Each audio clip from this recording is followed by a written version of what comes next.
Hello friends, आप सभी का स्वागत करते हैं हमारे चैनल ज्योति फन व्लॉग पर। तो आप सब देख रहे हैं नफरत से मोहब्बत भाग 5। इससे पहले इस कहानी के 4 भाग अपलोड हो चुके हैं चैनल पर। अगर आप सबने नहीं पढ़ा है तो ज़रूर पढ़ लीजिएगा। तो चलिए स्टार्ट करते हैं अपनी आज की कहानी। अब तक आप सबने पढ़ा था। इधर स्वीटी ने भी किसी को कॉल किया और फिर बोलती है कि मुझे तुमसे अभी मिलना है, अभी मिलना चाहती हूँ मैं तुमसे, मैं आ रही हूँ।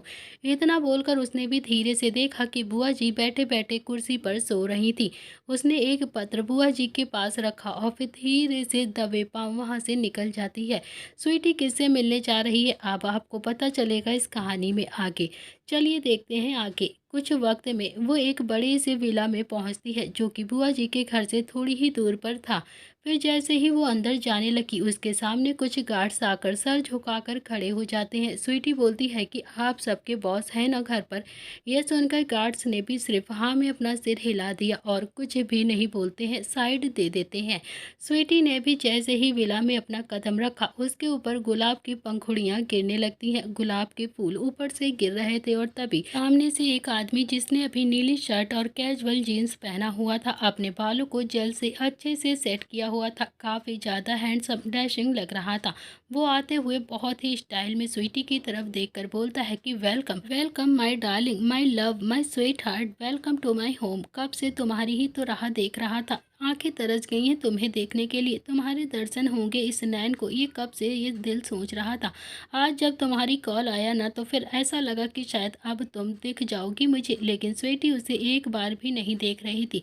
वो अपना चेहरा दूसरी तरफ के गुस्से से खड़ी हुई थी। वो आदमी उसके पास हल्के हल्के कदमों से आता है और उसकी बालों को संवारते हुए बोलता है कि बोलो ना डार्लिंग, कैसी याद आ गई तुम्हें मेरी। इतना बोलकर वो अपनी उंगली को स्वीटी के चेहरे पर हल्के हल्के से फेरने लगता है। स्वीटी को अब उसका टच बहुत ही ज्यादा बुरा लग रहा था, इसीलिए वो बार बार अपने चेहरे को इधर उधर कर रही थी। वो थोड़ा सा दूर हो गई और बोलती है कि मुझे मुझे तुम्हारी मदद चाहिए, प्लीज मेरी मदद कर दो। यह सुनकर वो एकदम से खुश हो गया और बोलता है कि अच्छा आ ही गई हो अब तुम मेरे पास, तो बोलो ना क्या मदद चाहिए, किस मदद के लिए तुम यहाँ पर आई हो। स्वीटी बिना किसी की तरफ देखकर बोलती है कि मेरी बहन कनक नासिक के कर्फ्यू में मार्केट गई थी और वो अब तक घर नहीं आई है, पता नहीं वो कहाँ चली गई है। ये सुनकर तो वो बोलता है कि अच्छा तो तुम चाहती हो कि मैं तुम्हारी खाना को ढूंढने में तुम्हारी मदद करूं। ठीक है मैं रेडी हूँ, लेकिन मुझे क्या मिलेगा, मुझे भी तो कुछ मिलना चाहिए ना। यह सुनकर स्वीटी बोलती है कि मैं अपनी बहन से बहुत ज़्यादा प्यार करती हूँ, तुम जो भी चाहते हो ना वो मैं तुम्हें देने के लिए तैयार हूँ, मैं तुम्हारी हर बात को मानूंगी। कितने पैसे चाहिए तुम्हें। यह सुनकर तो वो एकदम से मुस्कुराया और फिर बहुत ही एरोगेंट स्टाइल में बोलता है कि अगस्त को पैसे देने की बात कर रही हो तुम। यह सुनकर स्वीटी बिना किसी एक्सप्रेशन के बोलती है कि मेरे पास वक्त नहीं है फालतू चीजों का, मुझे बस मेरी बहन चाहिए, बोलो क्या चाहिए तुम्हें, क्या चाहते हो तुम मुझसे। यह सुनकर अगस्त भी मुस्कुराकर स्वीटी के चेहरे के पास अपना चेहरा लेकर आया और फिर बहुत ही प्यार से बोलता है कि तुम। यह सुनकर तो स्वीटी हैरानी से अगस्त की तरफ देखने लगती है। इधर अचानक भी खनक के करीब आ चुका था और वो धीरे धीरे अब खनक के नीचे बैठ गया और फिर उसके पेट को हल्की सी अपनी नाक और होंठों से रगड़ने लगता है। अब खनक से भी बर्दाश्त नहीं हो रहा था, वो बर्दाश्त नहीं कर पाई और फिर उसे भी बहुत ज़्यादा गुस्सा आ जाता है। उसने भी झटके से अचंत को दूर किया और फिर चिल्लाकर गुस्से से बोलती है कि बस बस बहुत हो गया है, आप समझते क्या हैं खुद को, क्या समझते हैं, मुझे हाथ मत लगाना, समझे आप। इतना बोलकर खनक ने भी इधर उधर देखा और फिर एक फ्लावर वास उठाकर जोर से जमीन पर पटक दिया और भी सारी चीजें उठाकर अचंत की तरफ फेंकने लगती है। लेकिन कभी वो इस तरफ तो कभी उस तरफ हो जाता, मगर जिससे खनक का निशाना एकदम से चूक रहा था। जब खनक ने देखा कि अचंत पर कुछ भी असर नहीं हो रहा है उसके गुस्से का, उसकी चीजें फेंकने का, तो वो जल्दी से इधर उधर तक फिर से देखने लगती है और तभी उसे बिस्तर के पास लगी अचंत की तस्वीर के पास 2 तलवार क्रॉस के निशान में लगी हुई दिखाई दे जाती हैं।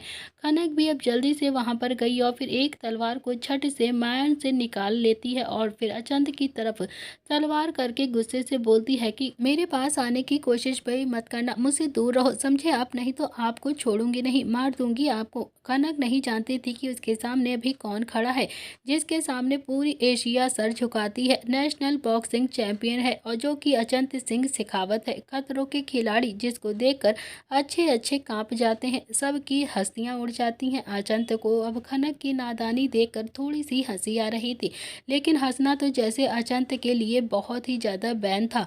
खनक ने तलवार को अचंत के सामने किया और फिर बार बार अचंत को खुद से दूर रहने के लिए कह रही थी, उसे बार बार अपने सामने से हटा रही थी। लेकिन अचंत भी किसी की बात कहाँ सुनता था।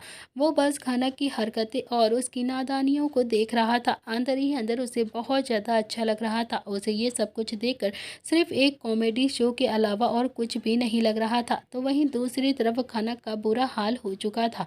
वो बस अब किसी भी तरह से अचंत से खुद को दूर रखना चाहती थी, अपने आप को सेव करना चाहती थी। लेकिन अचंत को एक मामूली सी तलवार डरा दे, और वो भी जब जब वो खनक जैसी मासूम और नाजुक सी लड़की के हाथों में हो। National boxing champion the Achanta Singh Shekhawat, जिसका नाम ही अच्छे अच्छे को डराने के लिए काफ़ी होता है, जिसकी एक आहट से लोग कांप जाते हैं। खनक के हाथों की तलवार को देखते हुए भी अचंत बिना किसी एक्सप्रेशन के साथ खनक की तरफ ही बढ़ रहा था। उसके दिल में तो बस खनक का नाम बस चुका था। ये देखकर खनक की धड़कनें अब और भी ज़्यादा बढ़ रही थी। वो समझ नहीं पा रही थी कि अब वो क्या करे, इसीलिए उस तलवार को वो अपनी तरफ कर लेती है और बोलती है कि आपको पता नहीं है कि हम अपनी इज्जत के लिए क्या कर सकते हैं, कुछ भी कर सकते हैं, समझे आप। अगर आप गलती से भी मेरे पास आए ना तो फिर ठीक है, मैं खुद को अभी के अभी ख़त्म कर दूंगी, और फिर जो भी आपको करना होगा ना मेरी लाश के साथ कर लीजिएगा। ये सुनकर अचंत भी वहीं पर खड़ा हो जाता है, लेकिन अब उसके चेहरे पर कोई भी एक्सप्रेशन नहीं थे। दिल में से थोड़ा थोड़ा सा गुस्सा आ रहा था खनक की इस बात पर। यह देखकर खनक को ऐसा लगा कि शायद अब अचंत डर गया है और अब वो उसके करीब कभी भी नहीं आएगा। लेकिन जैसे ही खनक ने ये सब कुछ अपने मन में सोचा, अगले ही पल अचंत उसके करीब आ गया और फिर उसके हाथों से तलवार छीन कर उसे दूर फेंक दिया। ये देखकर तो खनक बहुत ही ज़्यादा डर जाती है। उसे अंदर ही अंदर बहुत ज़्यादा घबराहट होने लगती है और अचंत की तरफ वो देखने लगती है। इधर स्वीटी ने भी जब ये सुना कि अगस्त उसे चाहता है तो वो भी गुस्से से बोलती है कि मैं तो तुम्हें कभी भी नहीं मिल सकती हूँ, समझे तुमने जो कुछ भी मेरे साथ किया है ना, मैं तुम्हारी तो क्या किसी की भी नहीं हो सकती हूँ, किसी की भी नहीं, समझ गए ना तुम। ये सुनकर अगस्त की मुस्कान अब और भी ज़्यादा बढ़ जाती है। वो एक मुस्कान के साथ स्वीटी की होठों के करीब जाकर बोलता है कि hey sweetheart, you are my darling, तुम्हें तो मेरा ही होना पड़ेगा, चाहे जैसे भी अब तुम चाहो या फिर ना चाहो। मगर फिलहाल ये बताओ कि खनक की कोई फोटो या फिर कुछ और है तुम्हारे पास तो मुझे दिखाओ तुम। यह सुनकर स्वीटी भी अब जल्दी से अपने फ़ोन की स्क्रीन पर खनक की कुछ पिक्चर्स निकालने लगती है और तभी उसे अपने गालों पर कुछ गर्म सा महसूस होता है। उसने भी अपनी नज़रें उठाकर देखा कि अगस्त उसके गालों को अपनी नाक से हल्के हल्के से रब कर रहा था। अगस्त को ऐसे करता हुआ देखकर स्वीटी थोड़ा सा गुस्से से अगस्त से थोड़ा सा दूर हो गई और फिर अपने फ़ोन को अगस्त के चेहरे के पास लेकर गई और अपना चेहरा दूसरी तरफ करके बोलती है कि ये है मेरी खनक, तुम्हें इसे बचाना है, तुम्हें इसे ढूंढना है। तो खनक की तस्वीर देखकर अगस्त एकदम से मुस्कुरा देता है और बोलता है कि सच में ये तुम्हारी ही बहन लग रही है, तुम्हारी ही तरह तो खूबसूरत है, कहीं इसे इसका कोई दीवाना उठा के लेकर तो नहीं चला गया। मुझे लग रहा है कि शायद इसका दीवाना ही इसे लेकर गया होगा। ये सुनकर तो स्वीटी थोड़ा सा गुस्से में अपनी तिरछी नज़रों से अगस्त की तरफ घूरने लगती है और फिर गुस्से से बोलती है कि तुम्हें मेरी मदद करनी है या फिर नहीं करनी है, चुपचाप से मुझे ये बताओ, मैं खुद खोज लूँगी अपनी बहन को, अगर तुम नहीं कर सकते तो। यह सुनकर अगस्त ने भी एक शैतान मुस्कुराहट के साथ कहा कि ये स्वीट हार्ट, अगर तुम ये काम खुद कर पाती ना तो फिर शायद कभी भी मेरे पास नहीं आती। इनफैक्ट अगर ये इतना मुश्किल नहीं होता ना तो शायद तुम कभी भी मेरे पास ही नहीं आती। लेकिन छोड़ो, जो कुछ भी हुआ ना बहुत ही अच्छा हुआ। ये मुश्किल है लेकिन कम से कम इसी बहाने तुम मेरे पास तो आ गई, अपने इस सरफिरे आशिक के पास तो आ गई, तो सही है ना। वो कहते हैं ना कि आज की बाजी है ताश की, कभी उसके पास तो कभी ना कभी मेरे पास देखोगी ही ना। कल तक बाजी तुम्हारे हाथ में थी और देखो ना आज बाजी मेरे हाथ में आ गई ना तुम सिर्फ मेरे पास। इतना बोलकर उसने भी खनक की तस्वीर अपने एक आदमी की तरफ दी और फिर बोलता है कि 10 मिनट में पता लगाओ कि साली साहिबा कहाँ पर है।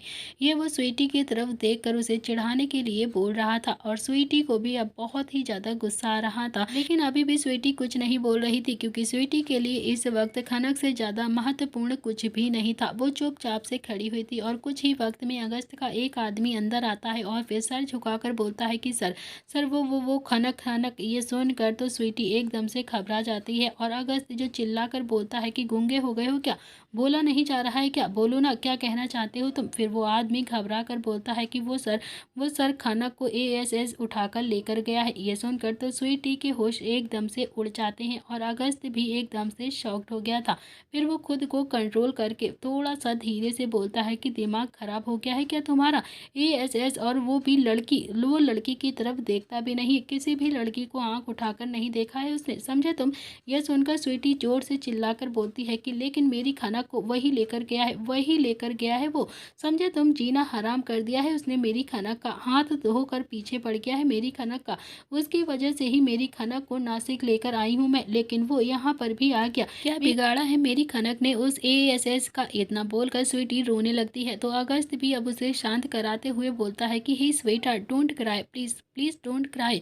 अगर ऐसा है तो ठीक है, मैं लेकर आऊँगा ना तुम्हारी खनक को, मैं बचाऊँगा, मैं ढूंढूंगा तुम्हारी खनक को, और वैसे भी एएसएस से पुराना हिसाब भी चुकता करना है मुझे। इतना बोलकर उसने अपने बॉडीगार्ड की तरफ देखा और फिर अपने हाथों में बंदूक ली और फिर वहाँ से जाने लगा। तो स्वीटी बोलती है कि मैं भी चलूँगी तुम्हारे साथ, मेरी खनक भी बहुत ज़्यादा डरी हुई होगी ना, मेरी ज़रूरत होगी उसे, मैं उसे संभालूंगी, मुझे भी चलना है तुम्हारे साथ, प्लीज़ मुझे भी लेकर चलो। यह सुनकर तो अगस्त भी मुस्कान के साथ बोलता है कि चलो, इसी बहाने तुम मेरी कार की फ्रंट सीट पर तो बैठोगी, मैं तो बस यही चाहता हूँ कि तुम मेरे करीब रहो। ये सुनकर तो स्वीटी का मन ऐसा कर रहा था कि जैसे वो अगस्त का गला अभी के अभी दबा दे, लेकिन अभी वो कर भी क्या सकती थी, उसके पास कोई भी दूसरा ऑप्शन नहीं था। फिर वो दोनों ही कार में बैठे और फिर खनक को लेने के लिए वहां से निकल जाते हैं। इधर अचंत भी खनिक करीब आ गया था, उसने भी खनक के हाथों को दीवार से लगाया और फिर खनक का रोना एकदम से तेज हो गया था। और फिर अचंत भी खनक के जरा से पास आया और उसके होंठों को अपने होंठों से हल्का सा रब किया और फिर प्यार से बोलता है कि मेरे रहते हुए तुम क्या, तो तुम्हारे महादेव भी खरोच नहीं दे सकते हैं, कोई भी तुम्हें कुछ भी नहीं कर सकता है मेरे रहते हुए। इतना बोलकर अचंत ने खनक की साड़ी का पल्लू उसके सीने से हटा दिया और अब अचंत के सामने खनक की हॉट बॉडी सिर्फ ब्लाउज में थी। खनक को ऐसे देखकर तो अचंत का डिजायर एकदम से बढ़ गई थी और इसकी बेचैनी एकदम से उसके सिर पर चढ़ गई थी। उसने भी खनक के पेट पे अपना हाथ रखा और फिर उसके पेट को सहलाने लगता है। ये देखकर तो खनक ने उसका हाथ जल्दी से पकड़ लिया और फिर उसका हाथ दूर करते हुए गुस्से से बोलती है कि मुझसे दूर रहो, छूने की कोशिश भी मत करना मुझसे, हाथ हटाओ अपना। ये देखकर तो अचंत ने भी अब खनक को सीधा अपनी बाहों में उठा लिया और फिर उसे लाकर सीधा बिस्तर पर पटक दिया और उसके बगल में अपना हाथ रखकर उसके ऊपर थोड़ा सा झुककर बोलता है कि हाँ, तो आप बोलो कितना दूर रहना है मुझे तुमसे, बताओ मुझे कितना दूर रहना है, मैं तुमसे उतना ही दूर रहूंगा। ये देखकर तो खनक भी बहुत ज़्यादा डर जाती है, वो जल्दी से अपने पल्लू को खींचकर खुद को कवर करने लगती है और तभी अचंत भी उसके ऊपर एकदम से आ जाता है। और अचंत के ऐसा करते ही खनक ने भी अपनी आंखें कसकर बंद कर ली थी। वो एकदम से घबराती हुई आवाज़ में बोलती है कि प्लीज़ प्लीज़ मुझे छोड़ दीजिए, प्लीज़ महादेव प्लीज़ कुछ तो करिए, मुझे बचा लीजिए, प्लीज़ प्लीज़ इस राक्षस से मुझे बचा लीजिए। और ये देखकर तो अचंत बोलता है कि तुम्हें मुझसे कोई भी नहीं बचा सकता है। इतना बोलकर वो एकदम से खनक के गालों पर अपनी नाक रगड़कर उसे महसूस करने लगता है। खनक ने भी अपने हाथों से अचंत के सीने पर खुद से दूर किया मगर वो उससे दूर नहीं हो पा रहा था। इधर अचंत जो खनक के बालों को स्मेल कर रहा था और खनक की स्मेल से अचंत भी एकदम से मदहोश हो रही थी। और फिर धीरे धीरे खनक के गाल पे एकदम से वो आता है और अपने होंठों को उसके गालों पर हल्के हल्के से रगड़ने लगता है, जिससे खनक की आंखों से हल्के हल्के आंसू भी गिरने लगे थे। लेकिन अचंत खनक के ऊपर ऐसा था कि खनक उसे हिला भी नहीं पा रही थी और फिर बहुत ही मुश्किल से उसने अचंत की बॉडी से अपनी बॉडी को चिपकने से रोका था। और अचंत तो जैसे एकदम से पागल हो गया था, उसे तो बस एकदम से सनक चढ़ गई थी आज खनक के साथ प्यार करने की। ऐसे खनक के गालों को वो चूम रहा था और फिर वो खनक के चेरी जैसे लिप्स की तरफ बढ़ने लगता है और तभी किसी की जोरदार आवाज आती है कि अचंत सिंह शेखावत, आज तो मैं तुम्हें छोड़ूंगा नहीं, सामने आओ, कहाँ छुप कर बैठे हो अचंत सिंह शेखावत। ये सुनकर तो अचंत का दिमाग एकदम से घूम गया था और वो अभी खनक को छोड़ना नहीं चाहता था, लेकिन अभी तो उसे बहुत ज्यादा गुस्सा आ गया था। अभी वो बस यही देखना चाहता था कि आखिर ये कौन है जो अचंत को ललकार रहा, इसीलिए वो जल्दी से खनक के ऊपर से उठा और फिर सीधा बाहर गया। इधर खनक ने भी अब महादेव को धन्यवाद किया और फिर मन ही मन खुश हो गई। खुद को वो सही करके वो भी अब धीरे से बाहर आ जाती है और तभी उसने देखा कि स्वीटी वहां पर खड़ी हुई थी। स्वीटी को देखकर खनक जल्दी से भागकर उसके पास जाती है और फिर उसके गले लगकर रोने लगती है। इधर अचंत भी अब अपने पॉकेट में अपने दोनों ही हाथ डालकर अगस्त के सामने आ जाता है, उसे घूरने लगता है और थोड़ा सा गुस्से से बोलता है कि ओह, तो तुम ले आई हो इसे यहाँ पर। यह सुनकर तो अगस्त बोलता है कि हाँ, क्योंकि सब डरते होंगे तुमसे, लेकिन मैं नहीं डरता हूँ। अगस्त किसी से भी नहीं डरता है, समझे तुम। यह सुनकर अचंत बोलता है कि तो अब तुम आए ही क्यों हो यहाँ पर। अगस्त और अचंत दोनों ही आमने सामने थे। अगस्त भी फुल एटीट्यूड में था, वो भी अपने बालों में अपने हाथों को घुमाते हुए स्टाइल से बोलता है कि वो क्या है ना कि मेरी स्वीट हार्ट को अपनी बहन की टेंशन हो रही थी, वो बहुत ज़्यादा परेशान हो रही थी, तो फिर मेरी जाने मन को मेरी याद आ गई, और वो भी पूरे 3 साल के बाद। ये सुनकर तो अचंत भी उसे देखते हुए एरोगेंट स्टाइल में बोलता है कि अच्छा, और तुम्हें क्या लगता है कि तुम मेरी खनक को मुझसे दूर ले जा पाओगे। ये सुनकर तो अगस्त भी मुस्कुरा कर बोलता है कि क्यों नहीं ले जा सकता हूँ, लेकिन ले तो तब जाऊँगा ना जब लेकर जाना चाहूँगा मेरी यार, जब मैं लेना ही नहीं चाहता हूँ तो फिर क्यों ले जाऊँगा। इतना बोलकर अगस्त ने भी अचंत को गले लगा लिया और फिर अचंत ने भी अगस्त को एक हाथ से गले लगा लिया। ये देखकर तो स्वीटी और खनक की आंखें एकदम से बड़ी हो गई थी। दोनों ही बहुत ज़्यादा शॉक्ड थी, ऐसा लग रहा था कि उन दोनों के नीचे से किसी ने जमीन खिसका दी हो। खनक भी स्वीटी की तरफ देखकर उसे कस के पकड़कर बोलती है कि दी, ये सब कुछ क्या हो रहा है, आप किसको लेकर आ गई हो और ये आपको ऐसे क्यों बोल रहे हैं, ये क्या बकवास कर रहे हैं आपके बारे में।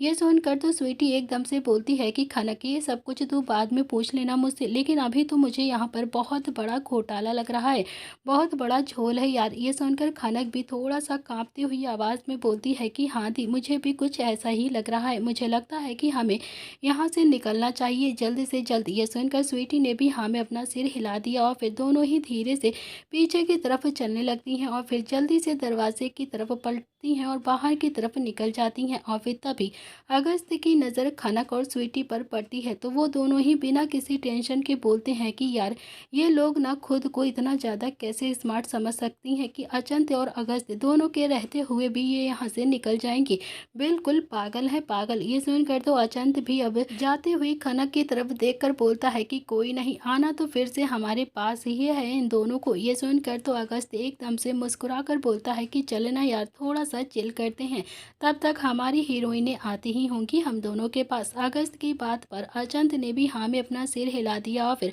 पास में ही बैठ जाते हैं और तभी एक नौकर अपने साथ ट्रे में इन फोल्ड्स ब्लॉक 42 लेकर आ जाते हैं और उन दोनों के सामने टेबल पर रखकर ग्लास में दे दिया। और फिर अपने सामने वाइन देखकर अचंत को भी बहुत ज़्यादा अच्छा लग रहा था, क्योंकि खनक को जिस हालत में वो छोड़कर उसे दूर होना पड़ा था, अचंत को भी बहुत ज़्यादा गुस्सा आ रहा था। और फिर अचंत की बॉडी में इस वक्त एकदम से आग लगी हुई थी, खनक को खुद से दूर करने की उसकी बॉडी एकदम से जल रही थी।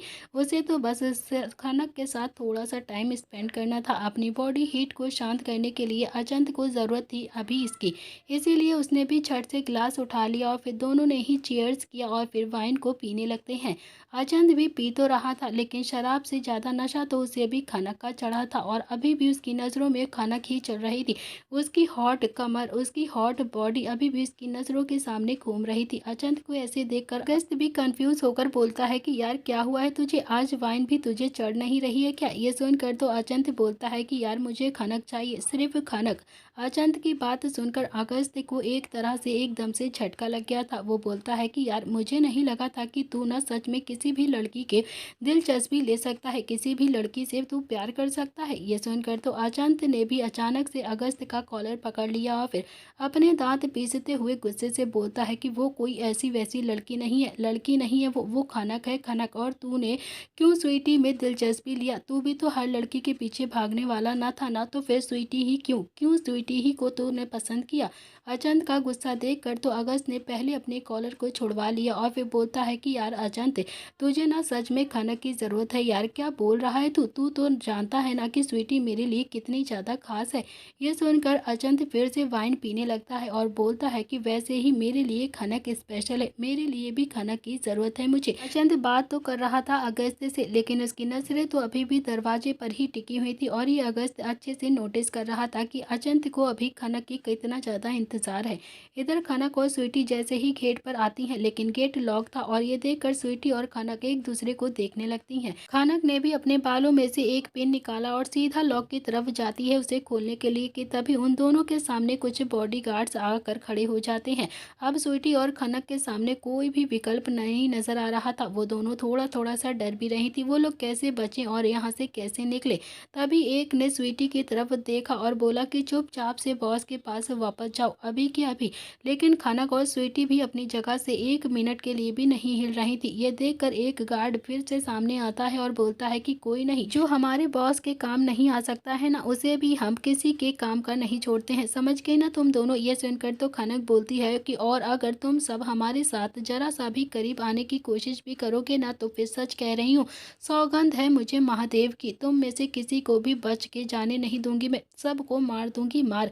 और फिर स्वीटी भी अपनी एक उंगली दिखाकर बोलती है कि अगर चाहते हो कि आज तुम्हारे बीवी बच्चे तुम्हारी शक्ल देखें तो चुपचाप से हमारे रास्ते से हटो, हमें यहाँ से जाने दो, ये गेट खोलो, हमें जाने दो, समझे तुम सबके सब निकलो यहाँ से। ये सुनकर वो बॉडीगार्ड बोलता है कि हमारे बॉस ऐसे आदमी रखते ही नहीं है जॉब पर जिसके बीवी बच्चे हो, तो हम लोगों की तो शादी ही नहीं हुई। ये सुनकर तो खनक और स्वीटी दोनों ही एक दूसरे की तरफ देखकर बोलती हैं कि पता नहीं कैसे इंसान है ये लोग। वो दोनों ही एक दूसरे को देख रही थी और तभी दूसरा गार्ड आगे आते हुए बोलता है कि इनके कपड़े फाड़ दो, जब ये बॉस की नहीं हो सकती तो फिर इन्हें कपड़े पहनने का कोई भी हक नहीं है। ये सुनकर तो स्वीटी और खनक के हाथ पैर एकदम से कांपने लगे थे। वो दोनों ही बहुत ज़्यादा डर गई थी और तभी गार्ड्स आगे आए और स्वीटी के दुपट्टे को खींच लिया। ये देखकर तो खनक ने भी खींचकर एक थप्पड़ उस गाल पर जड़ दिया। उस गार्ड का मुंह एक तरफ का हो जाता है और तभी गार्ड ने भी खनक की साड़ी का पल्लू पकड़ लिया और ये देखकर स्वीटी और भी ज़्यादा डर जाती है। उसे कैसे भी करके गार्ड्स को ढकेल दिया और फिर वो लोग घर के अंदर भागने लगती हैं और गार्ड्स भी उनके पीछे पीछे भागने लगते हैं। गार्ड्स तो बस इतना ही चाहते थे कि स्वीटी और खनक दोनों ही घर के अंदर चली जाएं। इधर अचंत ने भी आज शतक मार दिया था वाइन की ग्लास का और अगस्त उसे बार बार रोक रहा था और बोल रहा था कि यार खनक कौन सी बड़ी चीज है, मिल जाएगी ना तुझे, क्यों इतना ज्यादा पी रहा है तू। अगस्त ये बोल ही रहा था कि तभी खनक और स्वीटी दोनों ही भागकर मेंशन के अंदर आ जाती हैं, क्योंकि अचंत के गार्ड्स उनके साथ बहुत ही ज्यादा बदसलूकी कर रहे थे और बदतमीजी कर रहे थे। इधर अचंत ने भी अब 100 गिलास मार दिया था और ग्लास का जैसे ही 101 गिलास उठाया वैसे ही स्वीटी आके अगस्त के ऊपर गिर गई और खनक अचंत के पैरों के पास आकर गिर जाती है। खनक को अपने पास गिरा हुआ देखकर अचंत पहले तो उसे देखने लगता है और फिर वो जल्दी से उठता है और खनक का हाथ पकड़कर उसे खड़ा कर देता है। फिर वो खनक का चेहरा अपने हाथों में भरकर बहुत ही प्यार से बोलता है कि hey my love, what happened, क्या हुआ है तुम्हें, इतना ज़्यादा परेशान क्यों हो तुम। खनक तो कुछ बोल ही नहीं पा रही थी, उसे तो बहुत ज़्यादा डर लग रहा था। बेचारी यहाँ से कुछ भी करके निकलने की कोशिश में भी एक बार मुसीबत में आ गई थी, वो फिर से मुसीबत में फंस गई थी। इधर स्वीटी ने भी जैसे ही देखा कि वो अगस्त के ऊपर गिरी हुई है, वो जल्दी से उठने लगती है, लेकिन तभी अगस्त ने भी उसे कमर से पकड़ लिया और फिर उसे अपने ऊपर गिरा लिया और फिर बहुत ही स्टाइल से और रोमांटिक आवाज में बोलता है कि तुम ऐसे ज़्यादा अच्छी लग रही हो, उठने की कोशिश भी मत करना, तुम मेरे ऊपर ऐसे ही गिरी रहती हो ना तो मुझे बहुत ज़्यादा सुकून मिलता है। यह सुनकर स्वीटी काफ़ी ज़्यादा गुस्से में अगस्त को देखने लगती है। स्वीटी को गुस्से में देखकर अगस्त एकदम से मुस्कुराता है और फिर स्वीटी के बालों को संवारता हुआ प्यार से बोलता है कि गुस्से में तो एकदम से कयामत लगती हो यार, तुम बिल्कुल कयामत, आई लव योर एंगर। ये सुनकर तो स्वीटी ने भी अब जल्दी से अगस्त का हाथ खुद पर से हटाया और फिर एकदम से खड़े होकर बोलती है कि एक बार फिर से तुमने साबित कर दिया कि तुम पर भरोसा नहीं करना चाहिए था मुझे, बहुत बड़ी गलती कर दी है मैंने तुम पर भरोसा करके, मैं बेवकूफ़ थी जो मैंने तुम पर फिर से भरोसा करने की कोशिश करी। यह सुनकर तो अगस्त भी थोड़ा सा सीरियस हो गया था और फिर वो भी थोड़ा सा गुस्से से खड़ा होकर बोलता है कि तुम खुद को समझती क्या हो, मैं ये सब कुछ सिर्फ और सिर्फ इसीलिए बर्दाश्त कर रहा हूँ क्योंकि मैं तुम्हें चोट नहीं पहुँचा सकता, मैं तुम्हें हर्ट नहीं करना चाहता हूँ। ये सुनकर स्वीटी ने उसे गुस्से से घूर कर देखा और बोलती है कि तुमने पहले से ही इतनी सारी चोटें दे दी हैं मुझे, और चोट दोगे ना तो पता नहीं चलेगा क्योंकि पहले से ही बहुत ज़्यादा घाव दे रखे हैं तुमने। इधर खनक भी अपने आप को अचंत से छुड़ाने की कोशिश कर रही थी, लेकिन वो जितना अचंत को खुद से दूर छुड़ाती, अचंत की पकड़ खनक की कमर पर और भी ज़्यादा मजबूत हो रही थी। ये देखकर खनक ने भी एक नज़र स्वीटी की तरफ देखा और फिर रोती हुई आवाज़ में बोलती है कि दी दी मुझे घर जाना है, मुझे यहाँ पर बहुत ज़्यादा डर लग रहा है। ये सुनकर अचांत ने भी अगस्त की तरफ देखा और फिर स्वीटी को खनक के पास आने से रोकने का इशारा किया। तो अगस्त ने भी अब स्वीटी को पकड़ने के लिए अपने हाथ आगे बढ़ा दिया और तभी स्वीटी ने भी अगस्त का हाथ दिखाकर रोकते हुए गुस्से से कहा कि आगे मत आना, नहीं तो तुम जानते नहीं हो आज बात मेरी बहन की है, मेरी नहीं है, समझे तुम। मैं पता नहीं क्या कर दूंगी मैं तुम्हारे साथ। इतना बोलकर स्वीटी जल्दी से खनक के पास आ गई और फिर अचंत भी फुल एटीट्यूड के साथ थोड़ा अकड़ के से बोलता है कि मुझसे खनक को दूर ले जाने की कोशिश भी मत करना, क्योंकि तुम ऐसा नहीं कर पाओगी, बिल्कुल भी नहीं कर पाओगी। यह सुनकर खनक ने भी अपनी पूरी ताकत से अचंत को खुद से दूर किया और फिर स्वीटी के पीछे आ गई और बोलती है कि आपकी समस्या क्या है। लोगों के सामने तो आप ऐसे दिखाते हैं जैसे आप दुनिया में अगर किसी से सबसे ज्यादा नफरत करते हैं तो वो लड़कियों से, लड़कियों की तरफ आंख उठाकर भी नहीं देखते हैं। तो फिर मेरे ही साथ ऐसा क्यों। यह सुनकर अचंत भी बिना किसी एक्सप्रेशन के अपने हाथ खनक के आगे करके बोलता है कि मेरे पास आओ, अभी के अभी मेरे पास आओ। लेकिन खनक भी अब स्वीटी का हाथ और कस के पकड़ लेती है और ना में अपना सिर हिला देती है और बोलती है कि नहीं, मैं आपके पास नहीं आऊंगी। यह देखकर अचंत का गुस्सा अब 7वें आसमान पर पहुंच गया था। वो अपने दांत पीसते हुए गुस्से से जोर से चिल्लाकर बोलता है कि खनक, लास्ट टाइम बोल रहा हूँ कि मेरे पास आओ, जल्दी से मेरे पास आओ, और अगर तुम नहीं आई ना मेरे पास तो फिर तुम सोच भी नहीं सकती हो कि मैं क्या करूँगा। मैं सपने में भी वो सारी चीज़ें करूँगा जो तुमने कभी सोची नहीं होंगी। ये सुनकर तो खनक भी जोर से चिल्लाकर बोलती है कि मैं आपकी संपत्ति नहीं हूँ जिसे आप अपने पास रखेंगे। आपका और मेरा कोई भी रिश्ता नहीं और फिर मैं आपके पास कभी नहीं आऊँगी, कभी भी नहीं आऊँगी। आप होते कौन है मुझे अपने पास रखने वाले। खनक की बात पर अचंत की नसें एकदम से तन गई थी, उसकी आंखों में गुस्सा उतर आया था। अगस्त अच्छे से जानता था कि अचंत अपने गुस्से में आकर क्या कर सकता है, इसीलिए वो जल्दी से आया और फिर स्वीटी को खनक से छुड़वाकर स्वीटी का हाथ पकड़कर बोलता है कि खनक को अचंत के पास जाने दो, जाने दो अचंत के पास। अचंत को खनक की ज़रूरत है, नहीं तो बहुत कुछ हो जाएगा, बहुत कुछ। इतना बोलकर अगस्त ने जबरदस्ती स्वीटी को अपनी बाहों में उठा लिया और फिर अचंत के ही मेंशन में एक कमरे में अंदर लेकर चला जाता है। अब खनक और अचंत दोनों ही आमने सामने थे। खनक काफ़ी ज़्यादा गुस्से में अचंत की तरफ घूर कर उसे देख रही थी और अब खनक को अचंत से बचाने वाला कोई भी नहीं था। अचंत भी अब बहुत ही बेरहमी नज़रों से खनक की तरफ देख रहा था। खनक को अंदर ही अंदर थोड़ा सा डर भी लग रहा था। इधर नासिक बुआ जी का घर, बुआ जी के घर में स्वीटी का पत्र पढ़ लिया था बुआ जी ने और फिर मोहित को भी सब कुछ बता दिया था और अब वो बहुत ही ज़्यादा परेशान हो रही थी क्योंकि कर्फ्यू ख़त्म हो गया था और बहुत ज़्यादा शाम भी हो गई थी। कर्फ्यू हटने के बाद भी सब अपने अपने घर आ गए थे, बस खनक और स्वीटी अभी तक घर पर नहीं आई थी और इसीलिए मोहित भी थोड़ा सा परेशान हो गया था। खनक को लेकर उसे थोड़ी सी टेंशन हो रही थी और तभी मोहित का फ़ोन एकदम से बजता है और मोहित ने भी कॉल रिसीव किया और फिर कुछ वक्त के बाद बात करने के बाद वो एकदम से घबरा गया। वो कॉल को डिस्कनेक्ट करने के बाद वो बुआ जी की तरफ देखकर बोलता है कि मम्मी, मम्मी रोहन आ रहा है, वो स्टेशन पर है। खनक और स्वीटी दोनों ही घर पर नहीं है, क्या जवाब देंगे हम रोहन को, क्या सोचेगा वो हम लोगों के बारे में कि उसकी दोनों ही बहनें यहाँ घर पर नहीं है। ये सुनकर बुआ जी भी थोड़ा सा अपसेट हो गई थी।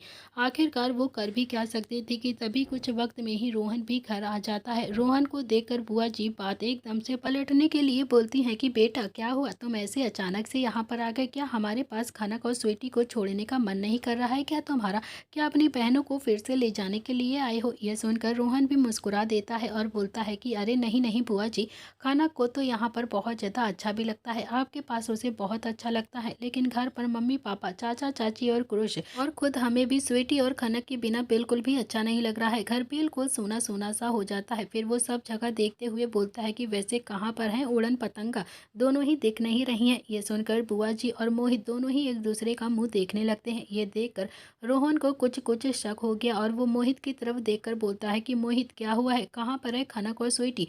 देख झूठ बोलने की कोशिश भी मत करना मुझसे, मुझे बताओ कि कहाँ पर है मेरी दोनों ही बहनें। वो मेरी बहनों के बारे में तो बिल्कुल भी झूठ मत बोलना, मुझे बिल्कुल भी पसंद नहीं है। ये सुनकर मोहित ने भी बुआ जी की तरफ देखा तो बुआ जी ने भी हाँ में अपनी पलकें झपका दी क्योंकि वो भी अच्छे से जान चुकी थी कि रोहन से झूठ बोलना आसान नहीं, और वैसे भी वो अपनी बहनों से बहुत ज़्यादा प्यार करता है, तो फिर उसकी बहनों के बारे में अगर झूठ बोलना तो बहुत ही ज़्यादा खतरनाक भी हो सकता है। इसीलिए उसे अब सारी बातें रोहन को बता दी थी, और स्वीटी का लेटर भी रोहन की तरफ बढ़ाते हुए उसे दे दिया था। पत्र देखकर रोहन अपने मन में बोलता है कि तुम दोनों कहाँ पर हो तुम दोनों। ये स्वीटी, इसको क्या ज़रूरत थी खनक के पीछे जाने की। अब इसकी भी टेंशन हो गई है मुझे। दोनों की दोनों ही एकदम से पागल है, क्या करूं मैं, हे भगवान।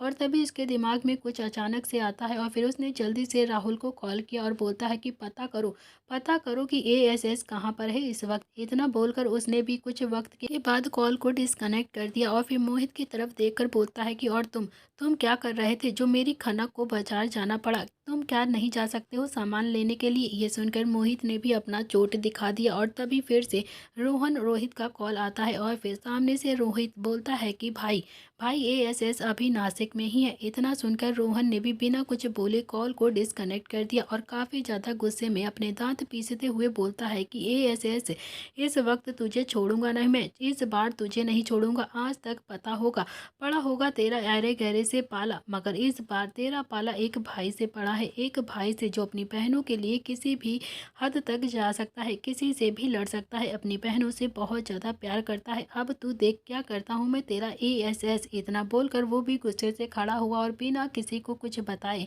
घर से निकल जाता है। ये देखकर तो बुआ जी और मोहित भी बहुत ज़्यादा घबरा गए थे, क्योंकि रोहन का गुस्सा सच में बहुत ही ज़्यादा खतरनाक होता है। इधर अचानक ने भी खनक को जबरदस्ती अपनी बाहों में उठा लिया, और फिर बोलता है कि तुम्हें मुझसे दूर कोई भी नहीं रख सकता है, कोई भी नहीं कर सकता है तुम्हें मुझसे दूर। इतना बोलकर वो खनक को लेकर सीधा रूम में आ गया, और फिर रूम को अंदर से लॉक कर दिया, और खनक को ले जाकर सीधा बिस्तर पर पटक दिया, और खुद भी बिस्तर पर जाने लगा। ये देखकर खनक बिस्तर के दूसरी तरफ से भागने लगती है, और तभी अचंत ने भी उसे पकड़ लिया, और फिर अचंत ने भी खनक का हाथ पकड़ा और उसे सीधा अपने ऊपर खींच लिया। अचंत के ऊपर गिरने से खनक के बाल एकदम से बिखर गए थे, जिससे अचंत का चेहरा एकदम से ढक गया था। अचंत ने भी अपना हाथ बढ़ाकर खनक के बालों को उसके कान के पीछे बहुत ही प्यार से कर दिया, और फिर खुद उसकी सांसों में समेटते हुए खुद को खनक की बॉडी की खुशबू से मिलाते हुए अपनी आंखों को बंद करके बोलता है कि hey my love, listen to me, I want to show you something. ये सुनकर खनक ने भी अब अचंत को जोर से ढकल दिया, और फिर एकदम से खड़े होकर गुस्से से बोलती है कि मैंने आपसे पहले ही कहा था ना मैंने आपसे पहले कि मुझे टच करने की हिम्मत भी मत करना। क्यों छुआ आपने मुझे, आपकी हिम्मत कैसे हुई मुझे छूने की। लेकिन नहीं आप नहीं मानेंगे ना, लेकिन आप मान ही नहीं सकते हैं। आप जानते नहीं हैं कि मैं डरने वालों में से नहीं हूँ, मैं बिल्कुल नहीं डरती हूँ आपसे। खनक तो बस बोले जा रही थी, और तभी अचंत भी झटके से बिस्तर से उठ गया, और फिर खनक को पकड़कर उसने अपनी तरफ खींच लिया, और फिर उसे अपने साथ अपनी बड़ी सी खिड़की के पास लेकर गया, जहाँ से उसका गार्डन साफ साफ नजर आ रहा था, जिसमें हर तरफ से घास फूल लगे हुए थे। शाम की रोशनी में वो धीरे धीरे से बहुत अच्छा भी लग रहा था। खनक को ये सब कुछ देखकर थोड़ा थोड़ा सा अच्छा लग रहा था, क्योंकि हरियाली तो खनक को पहले से ही बहुत ज़्यादा पसंद थी। लेकिन तभी उसकी नज़र दूसरी तरफ पड़ती है। वो एकदम से शॉक्ड होकर बड़ी बड़ी आंखों से देख रही थी। इधर दूसरी तरफ अगस्त की बात सुनकर स्वीटी भी काफ़ी ज़्यादा हैरान थी। फिर उसे अगस्त को कसकर ढकेल दिया, और फिर एकदम से खड़े होकर गुस्से से बोलती है कि क्या मतलब है तुम्हारा, क्या कहना क्या चाहते हो तुम, पागल हो गए हो क्या। स्वीटी की बात पे अगस्त भी खड़ा हो गया और बोलता है कि यही कि स्वीट हार्ट, मैं तुम्हारी मदद कर सकता हूँ, लेकिन तुम्हें भी मेरे साथ वन नाइट स्टैंड करना पड़ेगा, तो ही मैं तुम्हारी मदद करूंगा। ये सुनकर तो स्वीटी एकदम से गुस्से से तमतमा गई थी। कुछ वक्त के लिए उसकी सांसें एकदम से थम गई थी, और फिर वो खुद को होश मिला हुए बोलती है कि नहीं, मैंने कभी भी नहीं सोचा था कि तुम इतना ज़्यादा गिरे हुए होगे, तुम्हारी सोच इतनी ज़्यादा घटिया होगी। तुमसे ज़्यादा अच्छे तो गली के आवारा कुत्ते भी होंगे, कम से कम नहीं तो अपनी वफादारी तो दिखाई देंगे, लेकिन तुमसे तो मैं ये उम्मीद भी नहीं कर सकती हूँ, तुमसे ये उम्मीद करना भी बेकार है। ये सुनकर अगस्त ने भी स्वीटी के बालों को पीछे से कस के पकड़ लिया, और फिर चिल्लाकर गुस्से से बोलता है कि तू जितना लेक्चर देना चाहती हो तो, लेकिन हाँ, मुझे ना तुम्हारे लेक्चर में कोई भी इंटरेस्ट नहीं है, मुझे कोई फ़र्क नहीं पड़ता है तुम्हारे इस लेक्चर से, मुझे जो चाहिए वो मैं तुमसे लेकर ही रहूँगा। इतना बोलकर उसने स्वीटी को अपने कंधे पर उठा लिया और फिर सीधा बेडरूम की तरफ लेकर जाने लगा। और तभी एक आवाज़ आती है कि रुक जा हरामजादे, रुक जा। ये सुनकर अगस्त और स्वीटी ने भी एक साथ देखा तो स्वीटी की आंखों एकदम से चमक गई थी।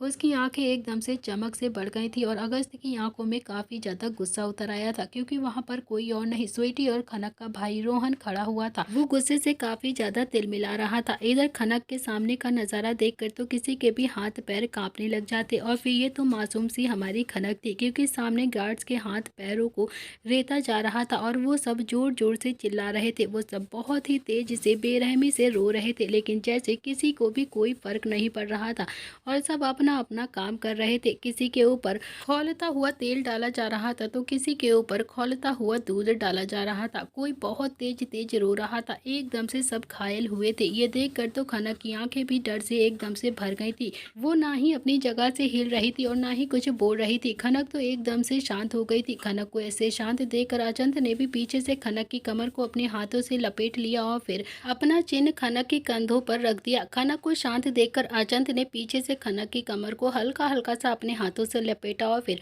अपने चिन्ह को कंधे पर रखकर उससे बोलता है कि क्या हुआ, सरप्राइज पसंद नहीं आया क्या तुम्हें? तुम्हारे लिए इतना अच्छा सरप्राइज मैंने प्लान किया था। लेकिन खनक तो अभी भी कुछ नहीं बोल रही थी। वो अभी भी अपनी आंखों में आंसू लिए चुपचाप से खड़ी हुई थी और अचंत भी अब खुद को खनक के हवाले कर रहा था। वो खनक के बालों को अपना सर डालकर उसके बालों को स्मेल कर रहा था और धीरे धीरे अब वो खनक की पीठ पर आ गया था।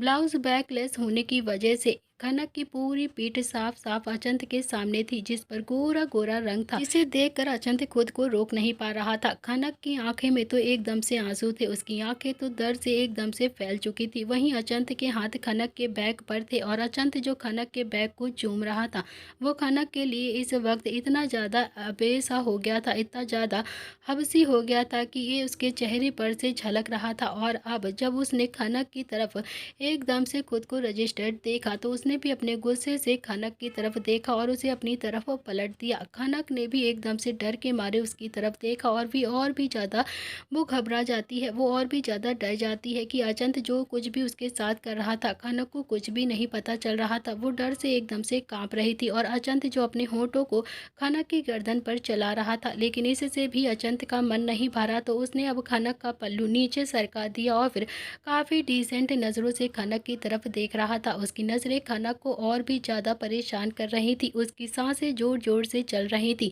वो इस हालत में और भी ज़्यादा सैडिस्ट लग रही थी और फिर अचंत का ध्यान अब अपनी तरफ खींचे जा रही थी, जिससे अचंत खुद पर कंट्रोल नहीं कर पा रहा था और इसीलिए अब अचंत खुद को रोकना नहीं चाहता था। उसने खनक को खुद की तरफ पुल किया और फिर उसके कॉलर बोन पर अपनी होठों को रख दिया और खनक एकदम से तड़प रही थी। वो अचंत से खुद को छुटाने के लिए बहुत ज़्यादा छटपटा रही थी, लेकिन वो कर भी क्या सकती थी। इस साइको आदमी से वो खुद को नहीं छुटा पा रही थी। और तभी खनक के कानों में स्वीटी और रोहन की आवाज़ आती है, जो कि उसका नाम ले रहे थे। रोहन की आवाज़ सुनकर ऐसा लग रहा था कि जैसे खनक के अंदर एकदम से जान आ गई हो। उसने भी अपनी पूरी ताकत लगाकर अचंत को खुद से दूर ढकेल दिया और फिर भागकर जल्दी से रोहन के पास आ जाती है और पीछे से अचंत भी आ जाता है। उसने देखा तो स्वीटी और खनक दोनों ही रोहन के गले लगी हुई थी और फुटक फुटक कर रो रही थी। खनक को ऐसे देखकर रोहन जोर से चिल्लाकर बोलता है कि तेरी हिम्मत कैसे हुई, तेरी हिम्मत कैसे हुई मेरी बहन को हाथ लगाने की? तेरे इस हाथ को कटवा दूंगा मैं। एएसएस समझता क्या है तू खुद को? ये सुनकर तो अचंत भी अपनी शर्ट के ऊपर के बटन को लगाते हुए बोलता है कि जैसे हिम्मत होती है वैसे ही। और हाँ, एक बात कहनी थी तुमसे कि ये टेस्ट ना बहुत ही अच्छा है तुम्हारी बहन का। ये सुनकर तो रोहन की आंखों में एकदम से खून उतर आया था। उसकी आंखें गुस्से से लाल हो गई थी। तो दोस्तों, इसी के साथ इस कहानी का आज का एपिसोड यहाँ पर समाप्त हो रहा है। आखिर क्या होने वाला है खनक की लाइफ में? क्या अचंत की घिनौनी बातों का जवाब दे पाएगा रोहन? क्या होगा आगे इस कहानी में और कैसे बचा पाएगा रोहन खनक और स्वीटी को अचंत और अगस्त से? क्या होगा लाइफ में आगे इन दोनों की? ये सारी चीज़ें पता चलेंगी आपको नेक्स्ट एपिसोड में। कहानी पसंद आए तो लाइक शेयर सब्सक्राइब ज़रूर करिएगा। थैंक यू फ्रेंड्स, आज के लिए इतना ही।